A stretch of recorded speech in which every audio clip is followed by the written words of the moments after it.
Barakta Yahweh, Barakta Yahushai, Barakta Yahweh, Bahashim Yahushai, Bahashim Kakadash. Double honors and salutations to the elders and apostles who grew Mr. real well, to the Akim and Akwat, try to focus on the earth in this bitter times we're living in, holding on to the testament of the Lord, the Mashiach Yahushai, Shalom. This is Bram Nashid, DC Camp, short lesson for the hope for elect. Yeah, so this battle of words between the West and Russia is just it's getting interesting, man. Because during the interview, this Russian how you call him so-called foreign minister or whatever his title is was making a comparison between the head of Ukraine's government, comparing him to Hitler, and he's saying, Hitler even had Jewish roots too. Same thing with Zelensky. So, yeah, so this is what happens, man. At some point in time, the Lord always allow certain things to be said, and people are going to start pulling on that thread. And it's important to know that this is one of the plans of the elites, to use Hitler for their agenda, so that Balfour Declaration was just a piece of the puzzle, because you know what they want. They want the birthright back, so they're willing to start all type of chaos to have people looking in the other direction, to have people deceived. So yeah, what the Russian so-called foreign minister said is just what the elites don't want to be discussed. All right, that causes a lot of people to start looking at the whole agenda they've been setting in play, and it just proves that the men of the Lord are paying attention, because that's just a piece of the puzzle that these Edomite elites, especially the Amalekites, have been working on secretly. All right, because World War One was no accident, World War Two was no accident, so they had to engineer it. Get the boys on board, because they understood the angle. All right, so I'm gonna get a quick precept from the book of Psalms, chapter. Let's see, Psalms chapter 49, verse 11. Okay, Psalms chapter 49, verse 11. That's the angle. They want the birthright back, and they have to do whatever it takes to have that process go in the direction they want to. But the Lord is going to upset their plans. So Psalms 49:11 says, their inward thought is that their houses shall continue forever, and their dwelling places to all generations. They call their lands after their own names. So that's the motive of the elites of this world. They had to use Hitler to get rid of the oppositions in government, in Germany, so they could push forward, so they had to build him up and use him for their agenda, even with all the atrocities they had to commit, across the world. And, just to bring about what they did in Namibia, what the so-called Germans did in Namibia, that's just the tip of the iceberg, because they had time to practice, And it's so much that they had to put into play to have their agenda, come to fruition. Okay, so the book of Psalms, chapter 64, verse 7.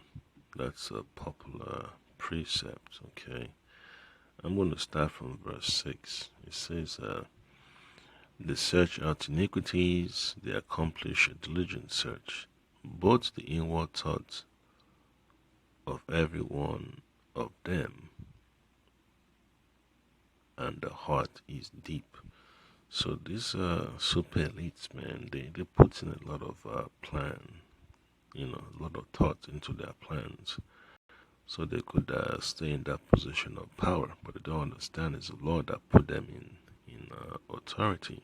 You know, just like you read Job 9:24, the earth is given into the hands of the wicked. All right, the Lord let this Edomite, this Edomite elite have control over the world. All right, so they're gonna do whatever they want to have to do, but the Lord has already set the limits. That's why they're upset every time someone talks about the so-called Holocaust and start bringing out facts. Just like the old man Ernst Zundel, bringing out the facts about what was going on in Germany. That 6 million so-called Jews die in the Holocaust. He got the facts tightened up, and a lot of people believe what he said because it was on point. But since the world is in the hands of the wicked, they had to try to muscle the man, throw him in jail, harass him, and all that stuff. But you know how it is, man. When the Spirit of the Lord is moving, there is no obstacle to prevent prophecy from taking place. And that's how the Lord works. When the Lord wants to use an Israelite to bring forth his works to pass, he will do that. If he wants to use a Moabite, if he wants to use an Edomite, he will do that. Even Otto Kostler, that wrote the book, The 13th Tribe, the Lord had to use him, to bring out certain information about what these Amalekites are up to, So it's good, it's good to have the truth out there. It just shows you that, the foundation of this super elite is not as firm, or strong, or solid as they claim it to be. All right. So, verse 7, Psalm 64, verse 7 says, "But the Most High Yahweh, Shema Shai, Shema Kakadash, shall shoot at them with an arrow. Suddenly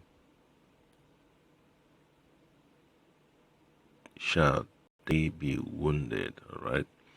So his first is going to shoot at them with the arrows of truth, which is this gospel, and then it's going to have his angels send those arrows, to shut down Esau's operation, to shut down the operations of these super elites, So it's beautiful, man.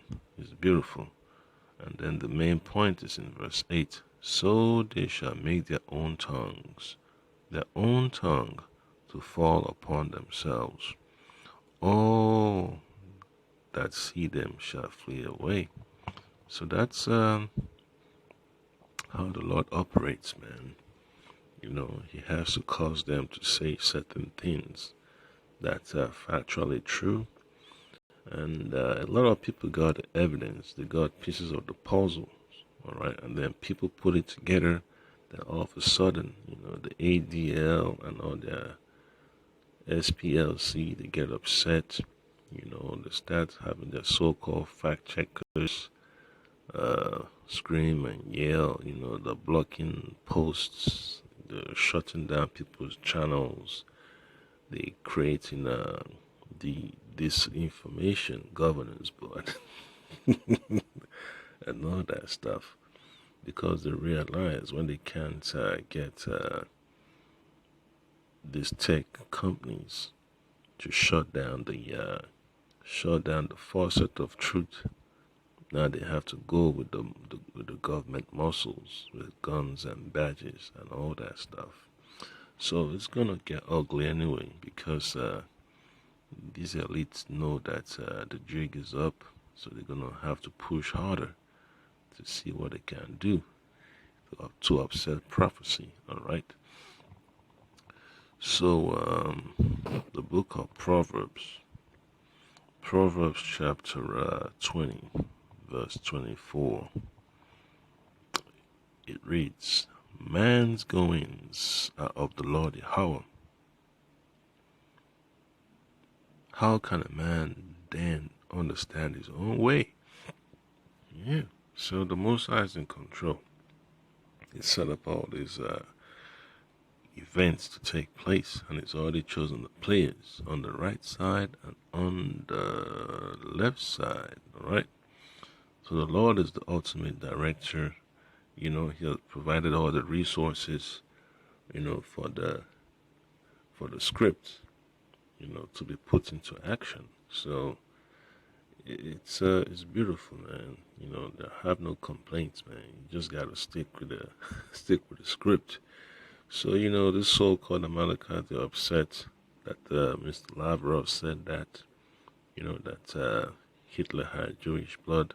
It doesn't change much, because the plan is still to get the birthright back from the Israelites, from the so-called Negroes, from the so-called Native Americans, and from the so-called Latinos. All right, so the battle is between the house of Esau, all right, the house of Edom, and the house of Israel. Okay, so it's going to be a situation we have to be confronted with, all right, because the prophets will be persecuted for preaching the gospel, so they have to find a way to eliminate the messengers of Yahweh Shem Shai.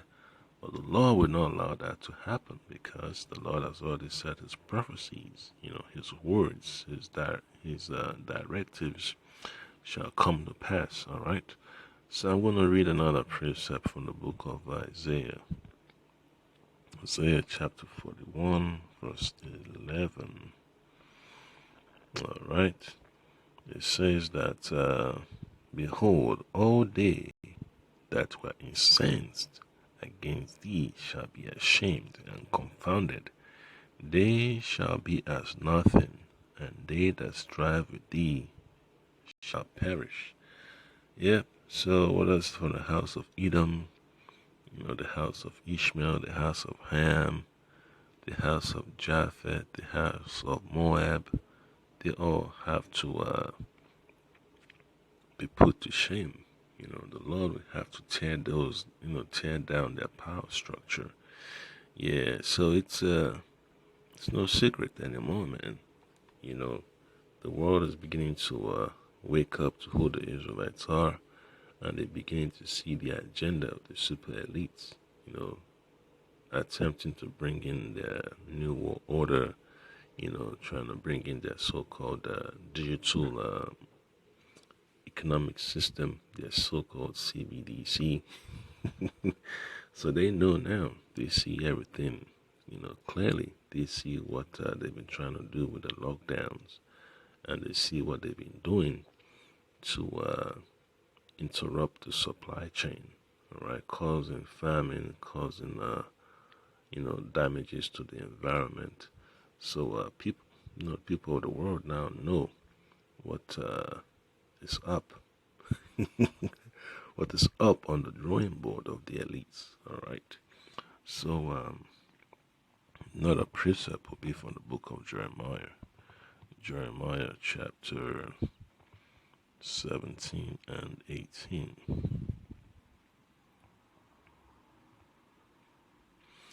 It says,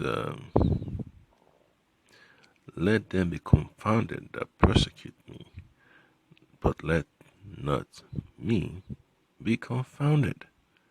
Let them be dismayed, but let not me be dismayed. Bring upon them the day of evil," all right, the day of judgment, the day of doom, "and destroy them with double destruction." All right? So the angels of the Lord will have to take over from where World War III took off and start bringing judgment upon the governments of this world that do not want Yahweh Shai to rule. Okay, so it's gonna be a sight to see. We pray that we get delivered in those days, and that the Lord brings heavy judgment upon our enemies. All right, so Jeremiah 17:18, let them be confounded that persecute me. All right, those that come against the purpose of the Lord for preaching the gospel, that oppress our people. All right, but let not me be confounded. Let them be dismayed, but let not me be dismayed. So the plans of the elites going down the drain is going to cause them a lot of grief, and they're upset when so-called foreign minister talks about Hitler being of Jewish roots. But when you start looking in, they realize that they're Edomites. All right. Bring upon them the day of evil, all right, the day of judgment, all right, the day of the Most High's wrath, and destroy them with double destruction, all right. So the Lord's going to bring swift riddance to the rulers of this world, okay. So just to wrap this up, I'm going to go to Jeremiah chapter 30, verse 10, all right. So it says this, therefore fear thou not, O my servant Jacob, said the Lord Yahweh by Shema Shai, by Shema Kwakadash, neither be dismayed, O Israel, for lo, I will save thee from afar, and thy seed from the land of their captivity. All right. So our people that are stuck here in America, that have that seal of salvation from Yahweh Shema Shai. Hey, don't be afraid, man. The Lord's going to deliver us, okay? For lo, I will save thee from afar, and thy seed from the land of their captivity. So wherever our people are upon the face of the earth, and the Lord has destined them to be delivered, it's going to happen, all right? And Jacob shall return, where? To the land of our inheritance, to the kingdom of Israel, all right? And the Lord will have to restore the earth back to its proper order and leave America as a desolate place, okay? And shall be in rest, right? And Jacob shall return and shall be in rest and be quiet, and none shall make him afraid. Yeah, because we're going to have the glory of the Lord residing upon us, right? We're going to be changed to our righteous form, right? So that's the point that I can always remember, man, the puzzles that these elites have been, planning, trying to put together. It's just falling apart, So, end of the day, man, the time is almost up. In fact, it's already up. The Lord just gave them time to clean up, time to clean up that mess. But they still want to go on and cause more havoc. So it's gonna be a wrap for them anyway. So you just gotta pray the Lord keep us safe in these last days, because when all hell breaks loose, man, these Edomites, man, they're gonna be like madmen, mad dogs with swords, causing havoc, causing so much damage, all right? So it's going to be beautiful, man, to see the Lord deliver us in this last day. So always remember, man, the Most High has control of all things, and in due season, He's always going to reveal His secrets. Shalom.